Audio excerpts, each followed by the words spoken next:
आज की कहानी है जादुई सेब का घर।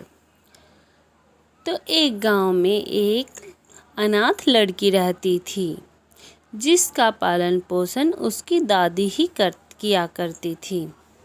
और अब कुछ दिनों पहले उसकी दादी भी गुजर गई। वह बहुत रो रही थी और बहुत परेशान थी।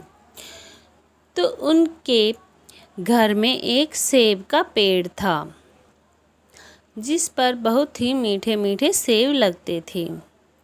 तो उसकी दादी के जाने के बाद वह बिल्कुल अनाथ हो गई थी, इसलिए वह सेब के पेड़ से सेब तोड़कर बाजार में बेचती थी और उससे जो पैसे आते थे उसी से अपना घर चलाती थी।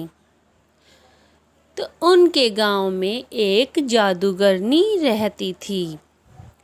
वह जादूगरनी बाजार में सभी को और गांव वालों को परेशान करती थी। जादूगरनी की नज़र एक बार उस बच्ची पर पड़ी जो कि अपने सेब बेच रही थी। वह बोली, अरे लड़की, ये सेब मीठे हैं क्या? वह बोली, हाँ हाँ जादूगरनी, यह मीठे हैं, आप ये ले सकते हो और मैं आपसे पैसे भी बहुत ही कम ही लूँगी।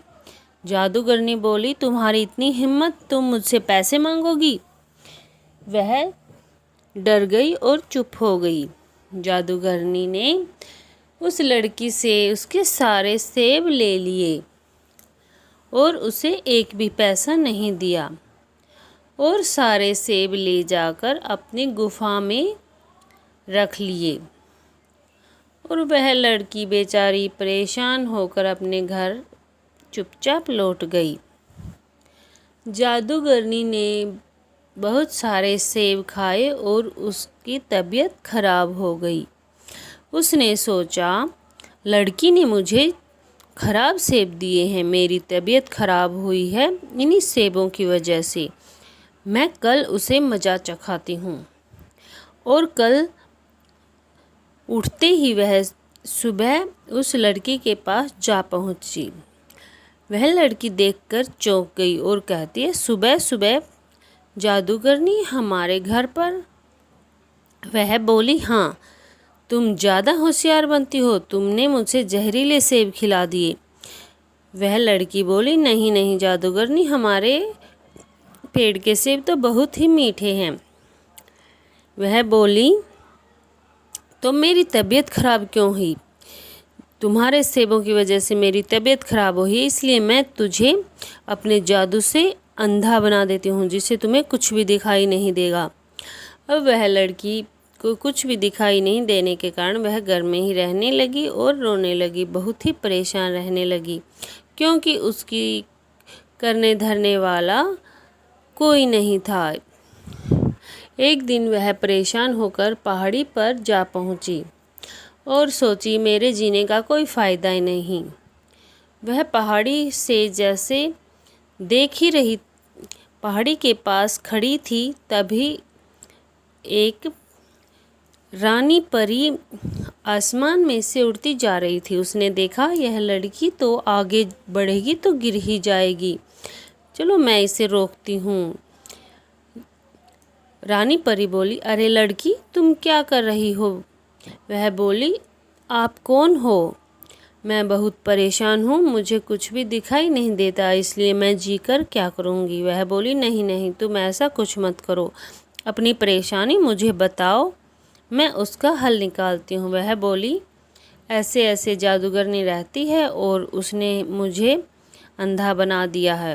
वह बोली, अच्छा, वह परी ही थी, वह हमने अपने परीलोक से बाहर निकाल दी, वह अच्छी नहीं थी और उसकी सारी शक्तियाँ भी छीन ली थी। अब उसने कुछ शक्तियाँ एकत्रित कर ली होंगी तो वह सभी को परेशान कर रही है, चलो मैं उसको देखती हूँ। और उसने उस लड़की की आंखों पर हाथ फेरा और उसे दिखाई देने लगा। वह दिखाई देने के कारण उछलने कूदने लगी और बहुत ही खुश हो गई। अब रानी परी बोली, चलो मैं तुम्हें तुम्हारे घर ले चलती हूँ। और वह उसे उनके घर में ले आई जहाँ पर सेब का पेड़ था। रानी परी ने सेब के पेड़ पर छड़ी घुमाई और उस पर एक सेब से बना हुआ बहुत ही सुंदर घर बना दिया और बोली, यह अब तुम्हारा है लड़की और तुम इसमें आराम से रहो। वह बोली, रानी परी, ये इतना सुंदर घर मेरा है? वह बोली, हाँ, यह तुम्हारा है और यह जादूगरनी को पता चलेगा तो वह यहाँ जरूर आएगी और यह सेब का पेड़ उसे सबक सिखा देगा, तुम चिंता मत करो। वह बोली, ठीक है, और उस घर के अंदर चली गई। उसने अंदर जाकर देखा कि वह घर महल की तरह बहुत ही सुंदर था और वह बहुत खुश हो गई। सेब का पेड़ बोला, बेटी, तुम बहुत ही नेक दिल हो और सभी की मदद भी करती हो, इसलिए अब मैं तुम्हारी मदद भी करूँगा। तुम्हें जो चाहिए वो मुझसे मांग सकती हो। वह लड़की बहुत ही खुश हो गई। जैसे ही जादूगरनी को पता चला, वह अपने झाड़ू पर बैठकर आसमान में उड़ती हुई आई और बोली, मैं इस सेब के घर पर अपना राज जमा लूँगी और लड़की को मार डालती हूँ।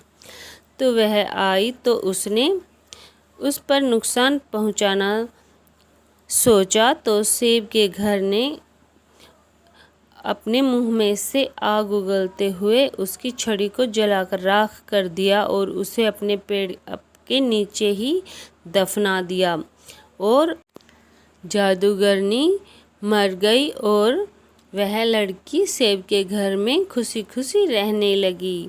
ऐसी अच्छी अच्छी कहानियों के लिए हमारे चैनल को सब्सक्राइब कर लें और हमारी वीडियो को लाइक और शेयर ज़रूर करें और कमेंट भी करें। धन्यवाद।